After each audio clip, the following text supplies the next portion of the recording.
જય જવાન જય કિસાન કિસાન માહિતી ચેનલમાં બધા ખેડૂત મિત્રોનું હાર્દિક સ્વાગત છે। મિત્રો આજે આપણે વાત કરવાની છે આંબાની અંદર 1 થી 3 વર્ષના આંબા।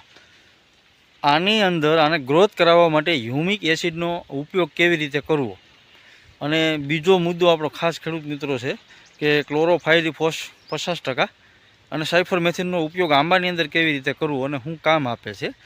એટલે આ બે મુદ્દા ઉપર ખાસ આપણે આજ વિડીયોની અંદર વાત કરવાની છે। એટલે જેટલા ખેડૂત મિત્રો આપણી ચેનલમાં નવા હોય બધા ચેનલને સબસ્ક્રાઈબ કરી દેજો। ખાસ લાઇક કરવાનું ભૂલતા નહીં, શેર કરવાનું ભૂલતા નહીં અને ફેસબુક પેજ ઉપર હોય તો ફોલો કરવાનું ભૂલતા નહીં। હવે આપણે ઘણી એવી કોમેન્ટો હતી ખેડૂત મિત્રોની કે ભાઈ આંબાને અમારે ગ્રોથ કરાવવો હોય તો હ્યુમિક એસિડનો ઉપયોગ કેવી રીતે કરવો। એટલે આપણે ખાસ આજ આ મુદ્દા ઉપર જ આખો વિડીયો બનાવવાનો છે। આ બે મુદ્દા ઉપર જ ભાઈ હ્યુમિક એસિડનો ઉપયોગ નાના આંબાની અંદર કેવી રીતે કરવો। હવે ખાસ કરી અને પહેલા સ્ટેપની વાત કરીએ કે તમે વાવેતર કર્યું હોય અને 6 મહિનાનું વાવેતર થયું હોય કે વર્ષ દિવસનું થયું હોય, તમારા આંબાની અંદર નવી કૂપણ એટલે કે નવો પાલવ નથી આવતો, નવી કોરામણ નથી આવતી, જેને આપણે નવા પાંદડા પણ કહેવામાં આવે છે। અલગ અલગ એરિયામાં અલગ અલગ નામ હોય છે। એટલે જો એ ન આવતું હોય તો એના માટે શું કરવું, આવી ઘણી કોમેન્ટો બહુ મને આવે છે આપણા વિડીયોની અંદર। એટલે આપણે ખાસ આ વિડીયો એના માટે જ બનાવવાનો છે। એટલે વિડીયોને વધારેમાં વધારે ખાસ ખેડૂત મિત્રો શેર કરી દેજો એટલે બધાને કાયમ આવે ઉપયોગી માહિતી। હવે આવા આંબાની અંદર શું કરવું તો કે પહેલા સ્ટેપની વાત કરીએ, તમે વાવેતર કરી લીધું અને 6 મહિના થઈ ગયા હોય એટલે વાવેતર કર્યા ભેગી એમાં નવો પાલવ કે નવી કુંમળ ન આવે। એનું કારણ છે કે એના મૂળનો વિકાસ થાય, ધીમે ધીમે 2-4 મહિના થાય પછી એમાં નવો પાલવ આવવાની શરૂઆત થતી હોય। એટલે મૂળના વિકાસ માટે ખાસ કરીને આપણે હ્યુમિક એસિડનો ઉપયોગ કેવી રીતે કરવો, આ બહુ કોમેન્ટ મને ખેડૂત ભાઈની હતી એટલે આપણે આજે આખો વિડીયો બનાવી નાખીએ એના વિશે। એ હ્યુમિક એસિડનો ઉપયોગ છે ને, તમે 1 કિલો હ્યુમિક એસિડ હોય જેમાં 98% હ્યુમિક એસિડ આવે, ઘણી પ્રકારના હ્યુમિક એસિડ આવે। હ્યુમિક એસિડ કામ શું કરે તો કે એ નીચેથી જે આંબાના મૂળ હોય કોઈ પણ પાકની અંદર એના મૂળનો વિકાસ કરે, એટલે મૂળનો જેમ વિકાસ થાય એમ ઉપર પણ એનો વિકાસ થતો હોય છે। એટલે આવી રીતે હ્યુમિક એસિડ કામ કરે છે। હવે આનો તમારે કેવી રીતે ઉપયોગ કરવો હ્યુમિક એસિડનો આંબાના બગીચાની અંદર। હવે માનો કે તમારે 1 થી 3 વર્ષના આંબા છે, 1 એકર એટલે કે 2.5 વીઘાની અંદર 1 કિલો હ્યુમિક એસિડ તમારે દ્રાવણ કરી અને પાઈ દેવાનું છે। એટલે કે તમે પાણી વાળતા હોય, તમારે ધોરિયાથી પાણી જતું હોય કે ડ્રીપથી પાણી જતું હોય તો 2.5 વીઘાની અંદર 1 કિલો હ્યુમિક એસિડ, 1 કિલો, આની બહુ ઝાઝી કિંમત નથી, 1 કિલોના 200 રૂપિયાથી માંડી અને 400 રૂપિયા કે 500 રૂપિયા સુધીનું આ કિલો હ્યુમિક એસિડ આવે। એટલે સારામાં સારી કંપનીનું અને સારામાં સારું હ્યુમિક એસિડ લ્યો તો તમારે 400-500 રૂપિયા સુધીમાં કિલો આવી જાય। એટલે 2.5 વીઘાની અંદર 1 કિલો હ્યુમિક એસિડ જેનું દ્રાવણ બનાવી, કોઈ પણ તમારે માનો કે ટીપણું હોય, કોઈ પણ કેન હોય અને તમારે ધોરિયા સાથે જવા દેવાનું ભેગું, જેમ તમે પાણી પાતા હોય એને। એટલે 2.5 વીઘામાં 1 કિલો હ્યુમિક એસિડ પાહો એટલે તમને બેસ્ટ રિઝલ્ટ મળશે અને આંબાનો ગ્રોથ એકદમ જેમ રોકેટની જેમ ગ્રોથ થાય। અને બીજું કે તમારે ડેન્ચિંગ કરીને પાવું હોય તો 1 કિલોનું દ્રાવણ કરી લેવાનું છે। 2.5 વીઘામાં જેટલા આંબા હોય એ પ્રમાણે તમારે માપ કરી અને પંપ હોય અથવા તમે ડોલની અંદર ડબલા વડે પણ 1-1 થર્ડ ડીજ તમારે નાખી જવાનું છે અને પછી પાછું પાણી પાવાનું છે। પણ એના કરતાં તમે જો પાણી સાથે જવા દો તો વધારે અનુકૂળ આવી છે અને વધારે હ્યુમિક એસિડનો અસર થાય આંબાને, એટલે આંબાને લાગશે સારું। એટલે ખાસ આ ખેડૂત મિત્રો એક વાત યાદ રાખજો કે 2.5 વીઘા એટલે 1 એકરની અંદર 1 કિલો હ્યુમિક એસિડ તમારે પાઈ દેવાનું છે। હવે પ્રશ્ન એવો પણ ખેડૂત મિત્રોનો આવે છે કે નવો પાલવ આવે છે આંબાની અંદર, 1 થી 3 વર્ષના આંબા હોય એમાં, પણ એ પાલવ રહેતો નથી અથવા તો બહુ લેટ આવે છે। પણ એમાં એવું હોય છે ભાઈ કે 12 માસ નવો પાલવ આંબાની અંદર આવતો નથી, અમુક એની સમય મર્યાદા હોય, એનો ટાઈમ હોય, જ્યારે એનો ટાઈમ આવે ને ત્યારે એમાં નવો પાલવ આવતો હોય, એટલે કે નવો કોર આવતો હોય છે, નવી કુમળો આવતી હોય છે।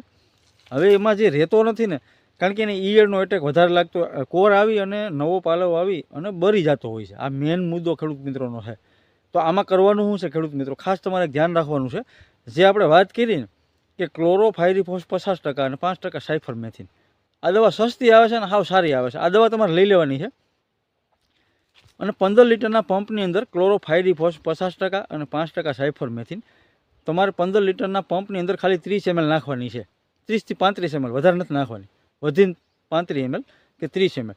અને એક સારી એવી એક સાથે ઈયળની દવા લઈ લેવાની છે, જે કોઈ પણ કન્ટેન, ઈયળનું નાનું કન્ટેન હોય, કોરોઝન છે, કોઈ પણ પ્રકારની તમે ઈયળની, એમાં મેક્ટિન બેન્જો 1.9 EC, અલગ ઘણા કન્ટેન આવે છે, લેમડા સાયથ્રીન આવે છે, આ પણ તમે ઈયળની દવા લઈ શકો. એની સાથે તમારે ક્લોરોફાયરીફોસ 50% અને સાયફરમેથિન 5% લઈ લેવાની છે. અને એ આંબાની અંદર તમારે 1 થી 3 વર્ષના આંબાની અંદર તમારે છંટકાવ કરી દેવાનો છે જ્યારે તમારો નવો પાલો આવે ત્યારે. એનું કારણ એવું છે કે તમે છંટકાવ નહીં કરો તો નવો પાલો આવે છે ને એ કોઈને કોઈ કારણોસર એટલે કે ઈયળના ઉપદ્રવથી પણ આ તમારો કોર છે ને ખાઈ જશે નવો પાલો આવવા આ દેહેની ઈયળ. અને એ ઈયળ એવી ઝીણી હોય છે કે સામાન્ય કોઈ પણ દવાથી મરતી નથી. એટલે ગેસ થાય એવી કોઈ પણ દવા હોય તો એના કોન્ટેક્ટમાં આવે તોય મરી જાય અને ખાય તોય મરી જાય અને ગેસના કારણે પણ એ મરી જાય. એટલા માટે આપણે ક્લોરોફાયરીફોસ 50% અને સાયફરમેથિન સાથે એડ કરવાની છે. પંપ દીઠ 15 લીટરના પંપમાં 30 ml નાખવાની છે ઈયળની દવા સાથે. આટલું કરશો એટલે તમારે 1 થી 3 વર્ષના આંબાની અંદર ગ્રોથ પણ સારો આવી છે, સારામાં સારો પાલો પણ રહી જાય, ઈયળું ખાહે પણ નહીં અને બરી પણ નહીં જાય. આ મેન મુદ્દાની આપણે ખેડૂત મિત્રો વાત હતી. એટલે આપણે આ વાતને ખરેખર બધા ખેડૂત સાથે શેર કરજો એટલે બધા ખેડૂત મિત્રોને ખ્યાલ આવે કે ભાઈ નવા આંબાની અંદર કુંભણ બરતી હોય, નવો પાલો બરતો હોય, નવો પાલો ન આવતો હોય તમને કાંઈ. હવે એક બીજો મુદ્દો હતો ખેડૂત ભાઈનો કે ભાઈ ઓર્ગેનિક બેઝ ઉપરનો એકાદો વિડીયો બનાવો એટલે આપણે સાથે સાથે ઓર્ગેનિકની પણ થોડીક માહિતી આપી દઈએ કે જો તમે ઓર્ગેનિક ખેતી કરતા હોય ખેડૂત મિત્રો તો એમાં પણ તમારે જો 1 થી 3 વર્ષના આંબા હોય એમાં નવો પાલો ન આવતો હોય, નવી કુંભણ ન આવતી હોય તો એના માટે તમારે ખાસ કરી અને જીવામૃત તો પાણી સાથે પાવાનું છે. તમે હ્યુમિક એસિડ ન પાઈ શકતા હોય તો જીવામૃત ખાસ તમારે 2.5 વીઘાની અંદર 200 લીટર પાવાનું છે. એટલે તમારા આંબાની અંદર રોકેટની જેમ નવો પાલો આવી છે. આ જીવામૃત ખાસ યાદ રાખજો. જીવામૃત તમારી જ વાડીએ બનાવી અને પાણી સાથે 2.5 વીઘામાં 200 લીટર પાઈ દેવાનું છે એટલે સારામાં સારું બેસ્ટ રિઝલ્ટ મળશે. પછી નવો પાલો આવે એમાં તમારે ઈયળનો ઉપદ્રવ હોય, ઈયળ મરતી ન હોય તો એના માટે તમારે ખાસ ઓર્ગેનિક બેઝ ઉપર જે ખેતી કરતા હોય ખેડૂત મિત્રો એના માટે તમારે 10 પરણી અર્ક છે અથવા 5 પરણી અર્ક આનો તમે પંપ દીઠ 500 ગ્રામ પંપની અંદર નાખી અને પછી છંટકાવ કરવામાં આવે તો તમને ઓર્ગેનિક બેઝ ઉપર એટલે કે ઓર્ગેનિક બેઝ ઉપર જે ખેતી કરતા હોય ખેડૂત મિત્રો એના આંબાની અંદર ફર્સ્ટ નંબરનું સારામાં સારું રિઝલ્ટ તમને મળશે. અને પ્લસ બીજું કે જે ઓર્ગેનિક બેઝ ઉપર ખેતી કરતા હોય તો તમારે એમાં નવો પાલો નથી આવતો એના માટેની એક ઓર્ગેનિક બેઝ ઉપરની દવા પણ આવે છે જે હાવ ઓર્ગેનિક છે. અક્ષર ફાર્મસીનું બ્લેક અમૃત કરીને ખાતર આવે છે અને ભાઈ દવા પણ આવે છે અને ખાતર પણ આવે છે એમાં પૃથ્વી અમૃત.